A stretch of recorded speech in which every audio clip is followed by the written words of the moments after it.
This manga will make you question reality. What's up, everybody? I'm Ricardo. And I'm Anna. And today we're going to do a deep dive on Goodbye Eri by Tatsuki Fujimoto. As we were thinking about what manga to tackle for our first video, our mind quickly went to Goodbye Eri, a story that represents many of the great things about manga, and it does so in just one volume. It's emotionally engaging, thought-provoking, and highly rereadable. On the surface, Goodbye Eri is about grief and how we cope with losing someone. But more than that, it's about memory, how we remember people, and how unreliable memory becomes when we start shaping it, editing it, like scenes in a movie. And Fujimoto uses the language of cinema to craft a narrative that refuses to tell you what's real, but somehow still stays truthful. And if you've read Goodbye Eri before, you might have left it feeling confused, or just lost in thoughts, wondering what really happened. So today, as we talk about Goodbye Eri, we'll be asking ourselves, what was real? What was imagined? And whether that distinction even matters.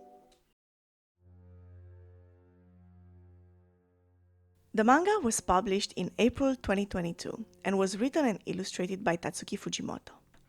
Fujimoto's first serialized manga was Fire Punch, which was published in Shueisha's online magazine Shonen Jump Plus from 2016 to 2018. But for years before that, he wrote many one-shots, several of which would win him prizes. Even after his second serialized work, the ongoing Chainsaw Man, took over the world and got an anime adaptation, Fujimoto kept releasing original and acclaimed one-shots. One of them is Goodbye Eri, a 200-page story released on April 11, 2022. The release was a success. Within a day of its publication on Shonen Jump Plus, the one-shot got over 2.2 million views. It ranked in several Best Manga of 2023 lists and was generally well received by readers. The impact largely comes from the way Goodbye Eri makes you question the truth, both within the story and beyond it. This is a manga that constantly plays with reality and perception, and it does so through a series of shocking reveals that reframe everything you've seen up to that point.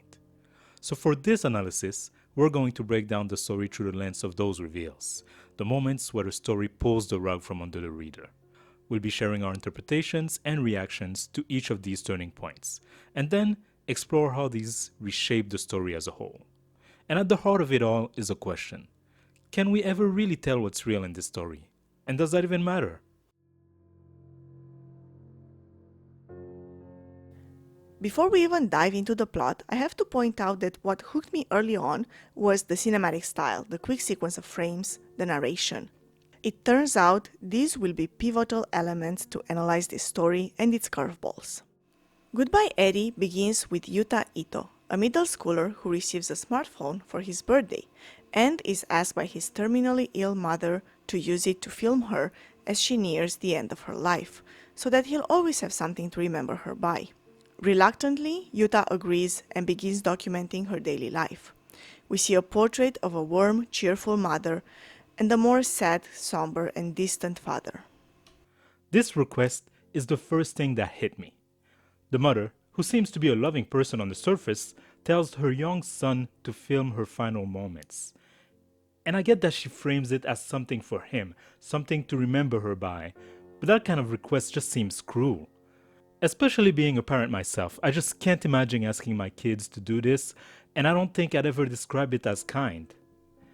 It puts this strange burden on a child to watch and record someone they love slowly die, as if it's something that they'll obviously want to revisit later. I agree. It reads as insensitive. There are two moments that make Yuta's discomfort explicit. First, on his birthday, when he says he doesn't want to talk about it. And later on when he films himself saying he can't wrap his head around what is happening. Those moments show he isn't ready to face the situation, which makes the mother's request feel almost thoughtless rather than loving. Eventually, Yuta is told by his dad that the end is near. His mother is dying, and she wants him to be there to film her final moments. But instead of going to the hospital room, Yuta runs away, and when he does, the hospital explodes behind him as he says, "Goodbye, Mom." That's when the first twist hits. Everything we've seen so far was actually a film. Yuta took the footage and turned it into a documentary-style movie, which he screened for his classmates. The reception? Disastrous. Is mocked, condemned, especially for the surreal, dramatic ending with the explosion. The reveal reframes the opening panels. Suddenly, the cinematic layout and Yuta's narration make perfect sense. It was all a film. It surprised me, but it also feels like a natural beat the story has been building toward. The classmates' reaction wasn't too shocking to me. They're high schoolers after all. But the teacher's response is more difficult to understand. From an adult perspective, it's clear that Yuta is crying for help. And to me, the explosion and other cinematic effects he adds are a way to mask his grief while processing the loss of his mother. Maybe the surreal ending made them uncomfortable. Maybe it gave them an excuse to laugh, so they didn't have to sit with the real weight of it. Because if you strip away the explosion, the fantasy element, what you're left with is still a kid showing you a movie about his mom dying and her asking him to film it. That should have been enough to make anyone pause, but it wasn't. And I think it says a lot about the world Yuta lives in. And maybe ours too. So here's the first moment where we ask ourselves what was real and what wasn't. And at first, it seemed like the answer was obvious. It was all real, except for the explosion at the end. But there is another layer to this reveal. Eventually, Yuta's dad tells him that he filmed his mom's final moments, and through that footage, along with additional scenes Yuta had recorded, we learn the truth. The warm, cheerful mother we saw at the start wasn't real. In fact, she was manipulative and emotionally abusive. She pushed Yuta to film her, not so he would have a way to remember her, but so she could one day make a documentary about her illness and recovery. We see her controlling what Yuta records and treating him poorly. The father confesses that he knew she was being horrible to Yuta, but chose to ignore it.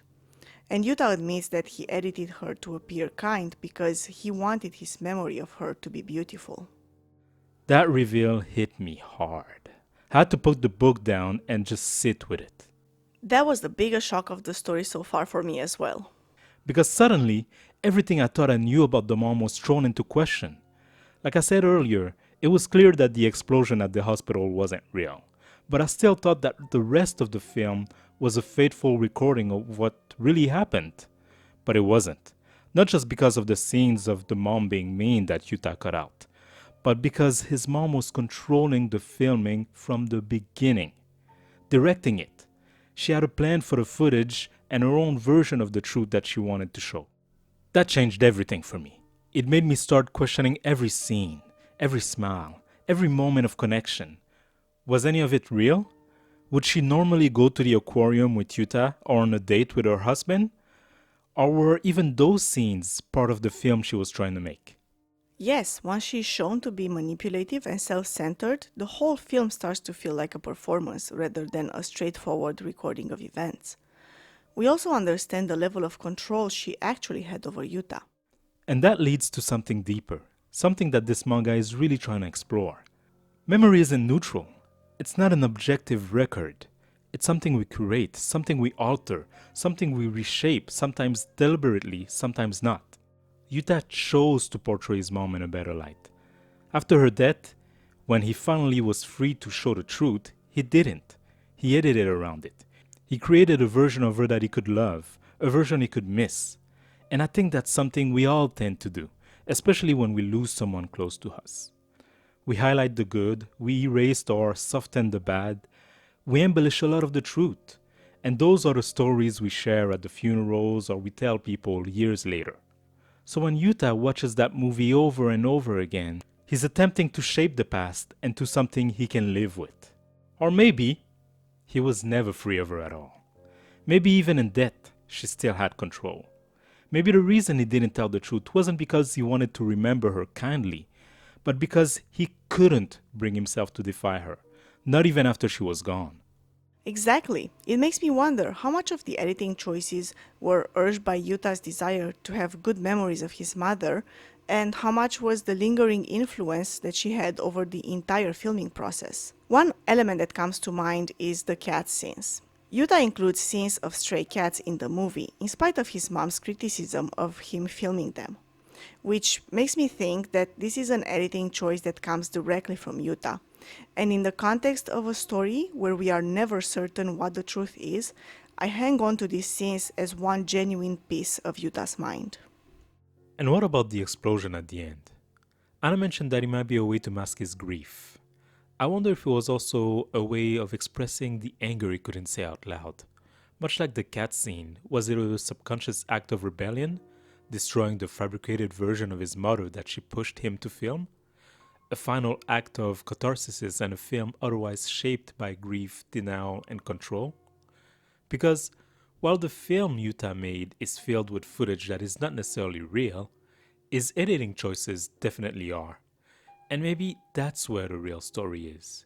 Because these choices are influenced by Yuta's real feelings about the situation. And throughout the story, we're going to see that those editing choices are anything but random or impulsive. I also want to quickly touch on the role of the father in all of this. He does not say much throughout the manga, but this line about him knowing the abuse his son was going through but ignoring it reveals a darker facet of his personality and makes him complicit in the mistreatment of his son. And while he seemingly tries his best to take care of his son as a widowed father, we'll soon see that he continues to make questionable decisions concerning Yuta.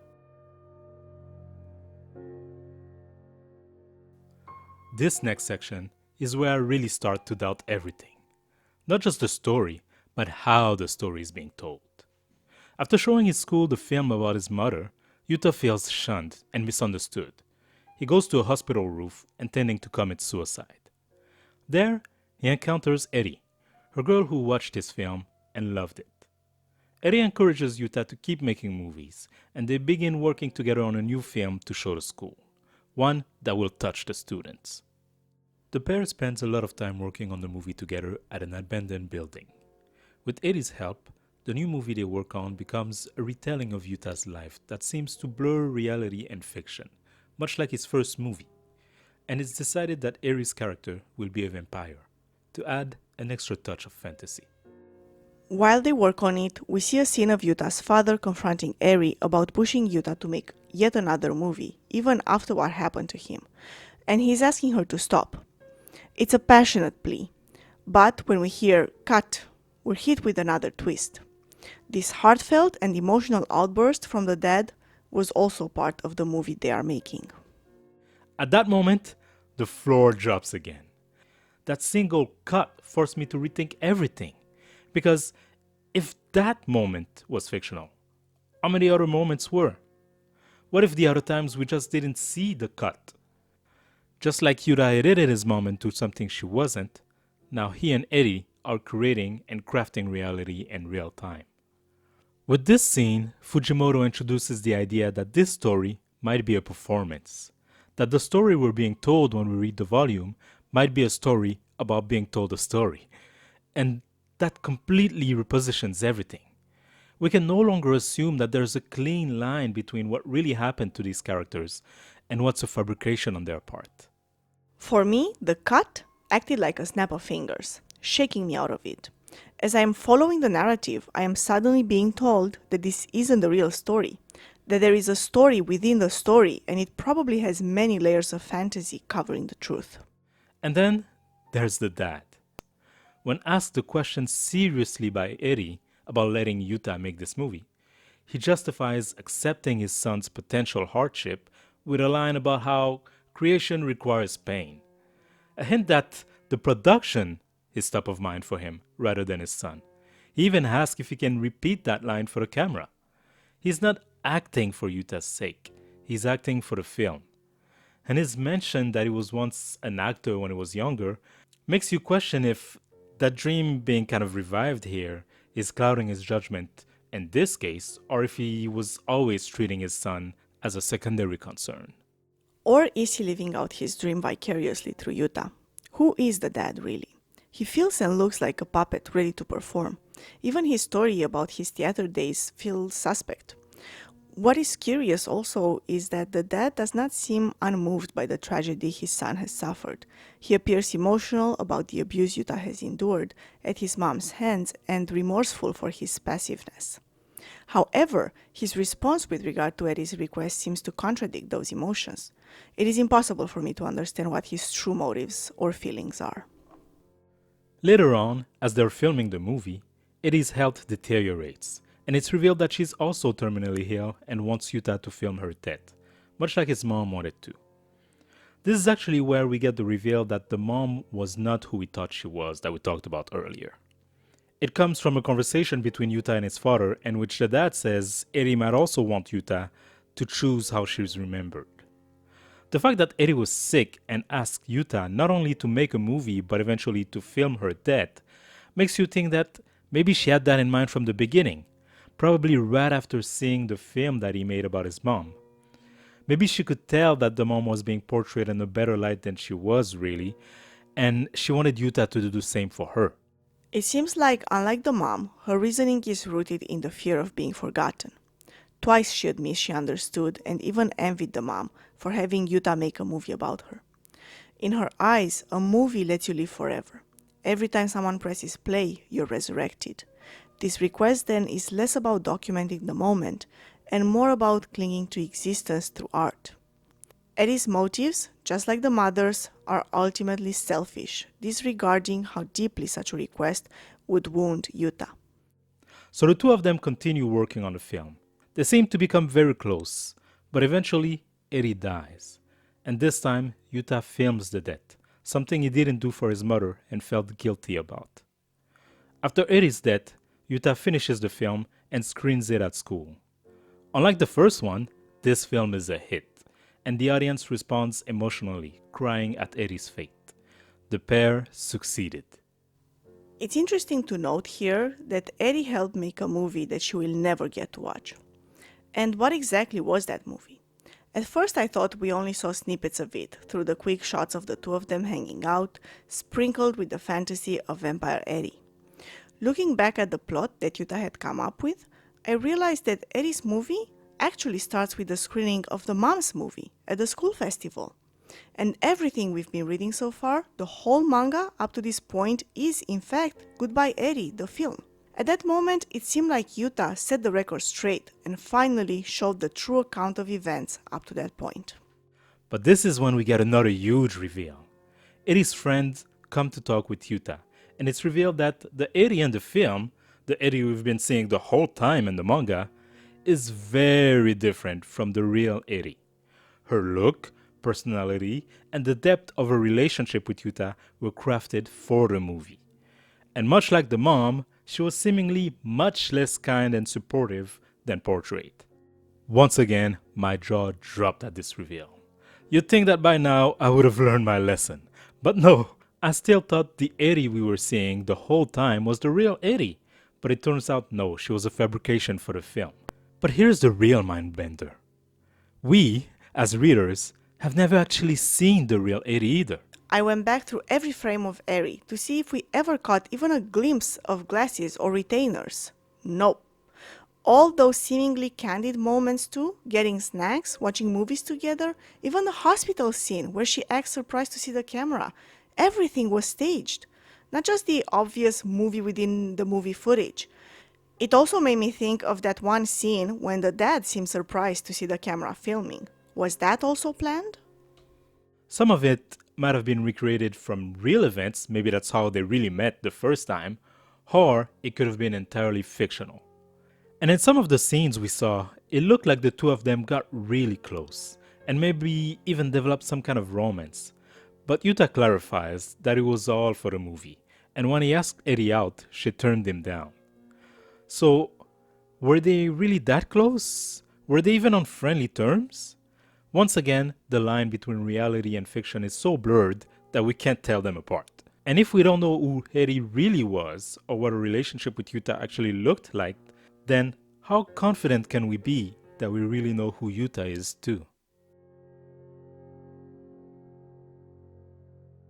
After a fade to black, the story fast forwards many years. Yuta has grown into an adult, but remains haunted by his past, and keeps re-editing the film he made with Eri over and over again.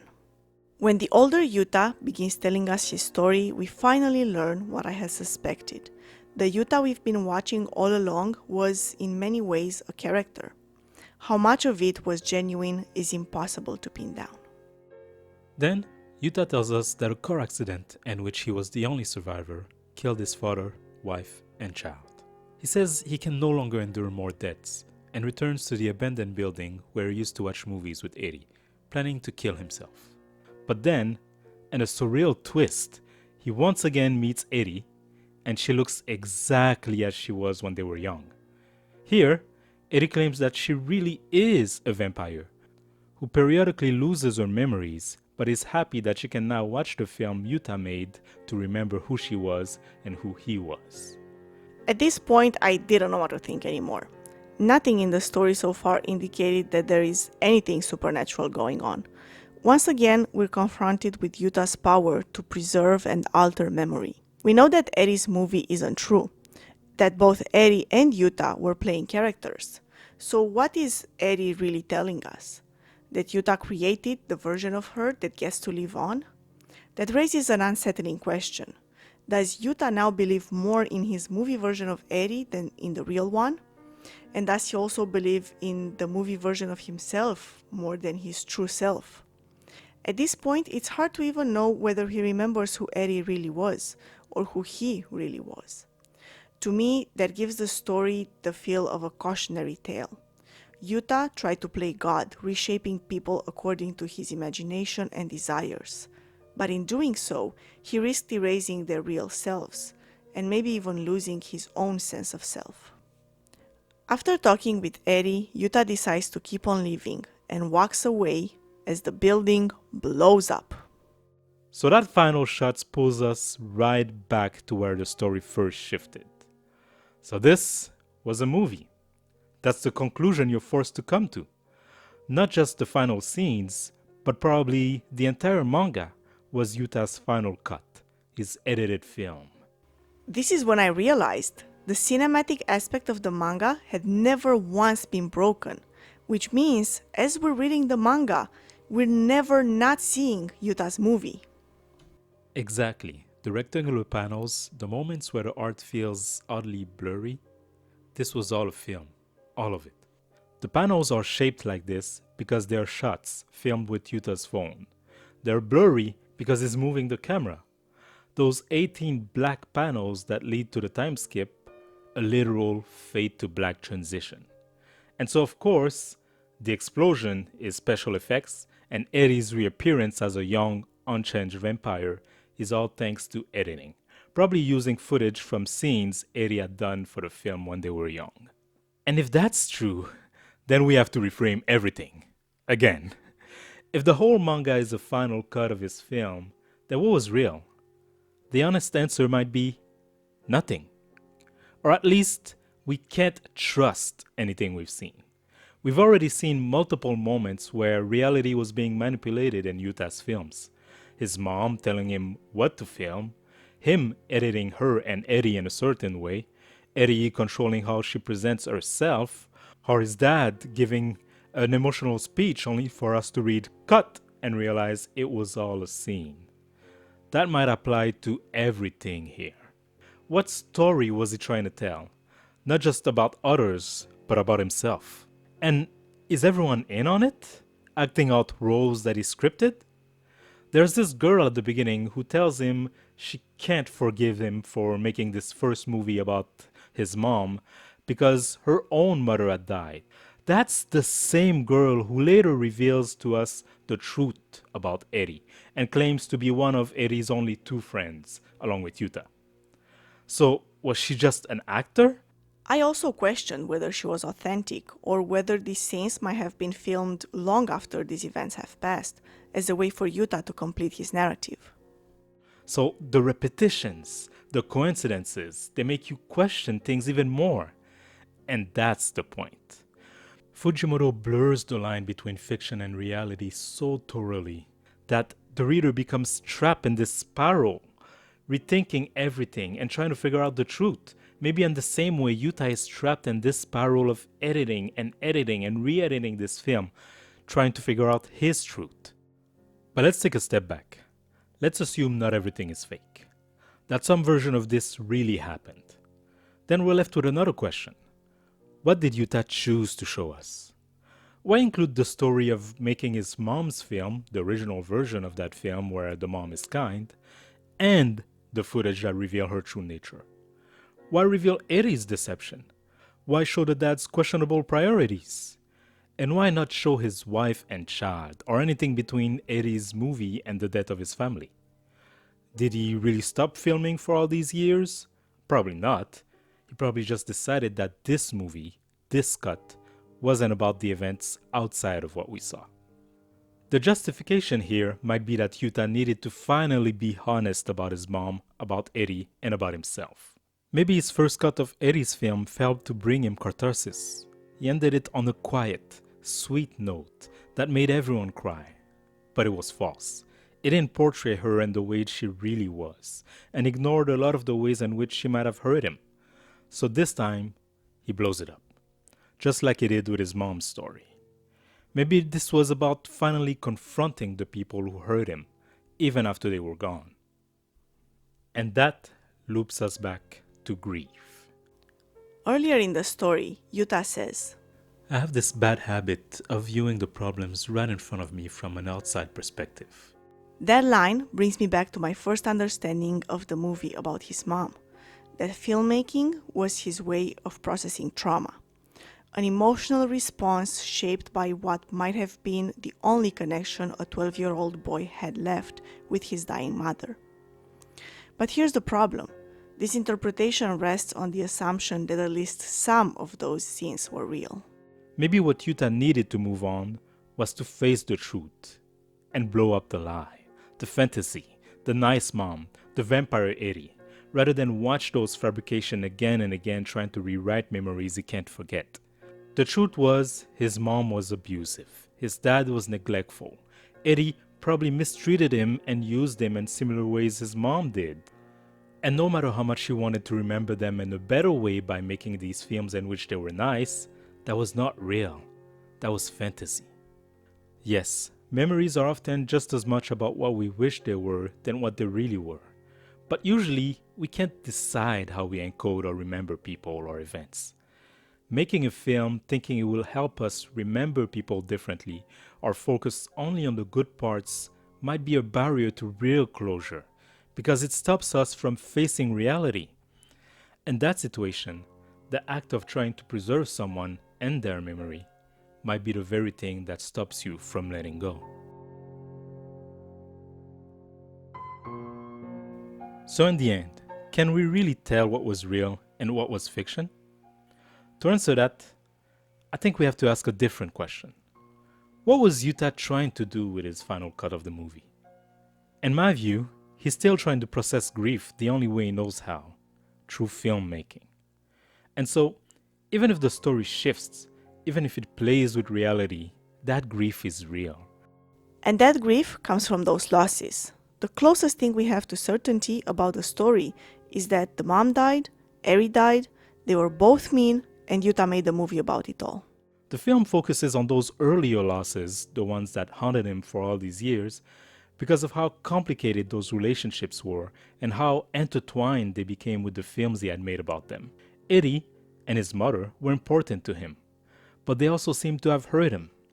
His first film was the version he wanted to make at the time, but it was received horribly.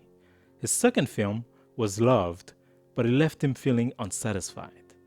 I think that contrast is important to understand part of the reason why he kept going back to those films and that footage.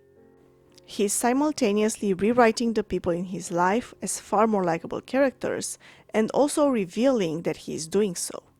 But revealing to whom exactly? Because if we assume that at least the chronology of events is real, then Eri's true selfish nature only shows up after the movie ends. His classmates never get to see that version of the film. So then who is being told the truth? That last question is central to our understanding of Goodbye Eri. And the answer? Yuta. Yuta is facing the truth. The fact that we see the twists, that we're shown the manipulations, means Yuta wanted those to be shown. He's acknowledging the deception, and in doing so, he invites us to also question the final cut. And as we are presented with reveals after reveals, There's this tendency to focus on trying to figure out what was real and what wasn't. But ultimately, it doesn't matter. This last film wasn't made to be shown to the public. It wasn't about making his classmates appreciate his work or preserving someone's memory or painting anyone in a flattering light. He finally made a cut of the film for himself. This time, he's trying to move on. Move on from suicidal thoughts, from heartbreak, from years of emotional paralysis. He's using this final film to finally confront the truth about his mother, about Eddie, and maybe even about his father, something he seemingly couldn't do until he'd lost him and the rest of his family. And again, the father remains a mystery to me. Why was he so passive? I get the distinct feeling that we never actually see him as his true self. Almost like he's always holding something back. We never really hear what he believed about his son's choices, only the fragments Yuta lets us see. And whatever that truth is, it only has to make sense to him. By finishing the film, by really grappling with those questions of what was true and who those people really were to him, he finally reaches a place where he can move forward, where he can say goodbye to his mom, to Eddie, and to all the versions of them that he kept recreating through film. What a read! When I said at the beginning that Goodbye Eddie had a big impact on me, it was because it really made me think. It made me question the nature of my own memory and how much of it is shaped by what I need to believe. It also made me think about ways other people will remember me and wonder how much power I really have over that. It's one of those stories where every reread changes what you think you know. But what about you? What did you think of Goodbye Eddie? What did you take away from it and what do you think was real? Sound off in the comments below. Thank you for listening and don't forget to like this video and subscribe if you haven't already.